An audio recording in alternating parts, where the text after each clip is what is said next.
Every living thing is trapped in a cycle of suffering.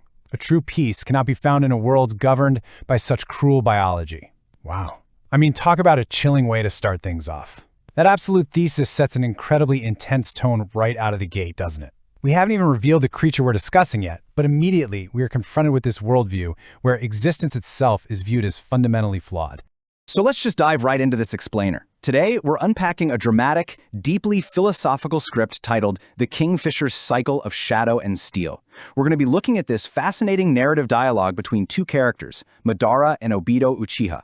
The source material uses the brutal, raw biological reality of a common kingfisher's life cycle as this profound metaphor for human conflict, specifically reflecting on the Warring States period. It's this striking blend of a hyper-realistic nature documentary and dark, existential philosophy. Section 1. Born into the Darkness. To truly wrap our heads around this metaphor, we've got to start at the very beginning of the bird's life. And honestly, it is an unforgiving entry into existence.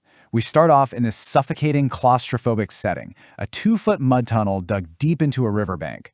At birth, the chicks are blind, naked, shivering, and literally completely helpless. The threat of death is just constant. Think about it. If a river flood rises, they drown in the dark. If the parents fail to catch a single fish, they starve. Over the next few weeks, as their feathers start to pin out like tiny suits of blue armor, the whole nature of their survival shifts. It goes from passive vulnerability to just intense active competition. And right here is where we see two dueling perspectives observing this nest. On one side, we have Obi. He looks at the chicks and, well, he sees order. He points out that they stand in a line, seemingly taking turns getting food from their parents. It looks like natural cooperation to survive, right? But on the other side, Madara completely shatters that hopeful search for harmony. He points out the grim reality, which is that this so-called order is driven entirely by raw hunger. That tunnel, it's actually a battlefield.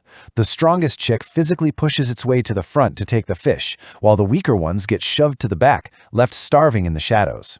The harsh lesson they learn before ever even seeing the sun is that power dictates who eats and weakness dictates who dies. Section 2. The Illusion of Freedom.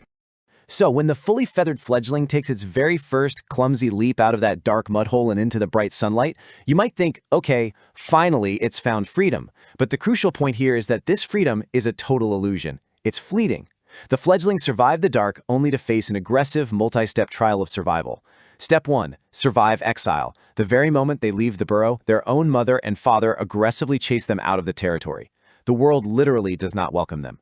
Then, Step 2 involves defying gravity, forcing themselves to dive straight into a roaring, dangerous river torrent. And Step 3, they have to master the hunt immediately, piercing the surface to catch a moving target. No pressure, right? The pacing of their existence accelerates terrifyingly right here. It becomes a brutal, unforgiving, ticking clock. Let me put it this way. If they fail to master the hunt instantly, they will starve within just a week. There is absolutely zero margin for error. Picture them trembling on a branch above a roaring river. Just one mistake, one miscalculated angle of entry into the water means breaking their neck against the rushing surface. Section 3. Mastering a Cruel Reality. Now, if the young bird somehow manages to survive those treacherous first days, it grows into an incredibly lethal adult. The creators envision this majestic hunter blending a dark anime aesthetic with a hyper-realistic documentary vibe. The source material outlines some really specific visual cues to capture this raw predatory beauty. We're talking dramatic lighting with volumetric god rays piercing right through a dense forest canopy. The kingfisher itself is adorned in these vibrant, iridescent sapphire blue and deep amber orange feathers, and it has these sharp, highly intelligent eyes that meticulously observe the slow-motion water ripples below. It's a scene of just intense, serious majesty. To actually survive, the adult kingfisher executes a maneuver we define as the sapphire bullet. It basically dives at breakneck speed from its high branch, locking onto a minnow. What impresses Obito so deeply in the text here is that the bird does not hesitate for a second. It perfectly calculates the refraction of light through the water, breaking the surface without even making a splash, just to snap its beak shut on its prey. It has effectively hardened its resolve, sharpened its vision, and adapted perfectly to become this completely lethal master of its reality. But here's the catch. Mastering its reality absolutely does not mean finding peace. The adulthood of the kingfisher is incredibly violent. It claims its own stretch of the river and tolerates zero rivals. To protect its hunting grounds, these birds will actually engage in vicious mid-air combat. They literally lock beaks and will intentionally try to drown their opponents in the river just to maintain their territory. It is a super fragile domain held together strictly by brute force and dominance. Section 4. Breaking the cycle. And that brings us to the philosophical crescendo of the narrative, where the raw biology of a bird perfectly mirrors the broader human condition. Obito comes to a really stark realization watching all this unfold. He notes that the bird's entire life is just this endless fight for a piece of dirt. And even when they mate and lay eggs, they're really just repeating that exact same struggle for the next generation. Madara defines this as the cycle of suffering. It's an existence where a living thing fights tooth and nail to maintain its territory until age or a harsh winter finally takes its strength. Any peace they achieve is just a temporary illusion maintained through total dominance.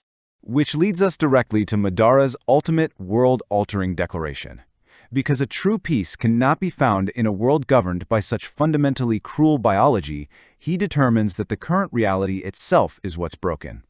So his proposed solution isn't to play by the rules of nature. No, it's to rewrite them entirely. His goal is to force a new reality, a world where no chick has to starve in the dark tunnel, and no hunter ever needs to bleed just to secure its territory. I want to leave you with a final provocative thought to ponder today, especially after looking at the inescapable cycles of survival and suffering we just unpacked from this script. If nature's true order, the very biological foundation of life, is just an endless cycle of shadow and steel, is true peace really only achievable by breaking reality itself? It's a heavy, deeply fascinating perspective on the lengths someone might go to in order to escape the cruelties of the natural world. Thank you so much for joining me on this explainer, and keep questioning the reality around you.